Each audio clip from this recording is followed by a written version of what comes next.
Assalamualaikum warahmatullahi wabarakatuh. Di pertemuan ke-6 ini dengan mata kuliah Kewirausahaan 1, kami dari kelompok 6 akan memaparkan materi mengenai pentingnya studi kelayakan bisnis atau disingkat dengan SKB. Dengan anggota kelompok Maharani Galuh Pitaloka Rayi Pangesti dengan NPM 19104132, Fitriani Susiwulandari dengan NPM 19104134, dan Siti Rohani dengan NPM 19104141. Kita akan memahami pentingnya studi kelayakan. Yang pertama, layakkah bisnisku? Para usahawan di dalam menjalankan bisnisnya hanya sekedar berjalan tanpa arah dan tujuan yang jelas. Oleh karena itu, melalui studi yang berkelanjutan kan terlihat bisnis yang dijalankan layak atau tidak. Terdapat 3 proses yang berkaitan dalam perancangan bisnis agar memberikan manfaat ekonomi sepanjang waktu. A. Adalah keputusan membeli. Keputusan ini diambil oleh usahawan karena tidak adanya keinginan usahawan untuk mempunyai kolega bisnis sejenis atau beda jenis. Usahawan hanya ingin melayani konsumen sesuai pesanan yang tentatif, artinya tidak berkontinu, tetapi usahawan mempunyai jaringan untuk melayani kebutuhan produk dari pelanggannya. Model ini juga efektif karena usahawan tidak perlu mengeluarkan biaya operasional untuk menghasilkan produk, tetapi hubungan dengan pelanggan tetap terjalin.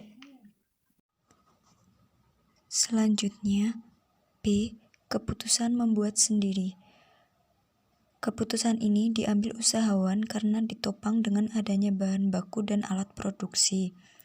Sangat ideal jika usahawan mengambil metode ini karena dapat mengambil bahan baku semurah mungkin, mengolah dan menentukan harga jual produknya, di mana usahawan sangat jeli dalam mengambil metode ini karena ditopang oleh alat pendukung, sumber daya manusia, dan ide yang kreatif. Kemudian, C. Memasarkan produk atau perusahaan distributor. Perusahaan ini lebih mengacu pada usaha jasa yang mengambil barang atau memutus rantai pemasaran yang panjang menjadi pemasaran yang pendek. Rantai pemasaran dari pabrik biasanya diambil distributor dan bisa mendapatkan hasil yang maksimal karena adanya slot keuntungan yang tinggi dari produk hingga sampai di tangan konsumen. Selanjutnya, prinsip-prinsip untuk merintis usaha, mengembangkan usaha, ataupun membuat usaha baru yang lebih menguntungkan merupakan hasil studi kelayakan bisnis. Pihak yang memerlukan hasil studi kelayakan bisnis adalah 1. Pemilik usaha, 2. Pihak investor atau pemodal, 3. Masyarakat sekitar perusahaan, 4. Pemerintah. Analisa SWOT. Menganalisa bisnis wajib dilakukan karena berkaitan dengan perkembangan di masa yang akan datang. Apakah bisnis kita menguntungkan atau tidak? Analisa SWOT merupakan metode analisis perencanaan strategis yang digunakan untuk memonitor dan mengevaluasi lingkungan perusahaan, baik lingkungan eksternal maupun internal, untuk suatu tujuan bisnis.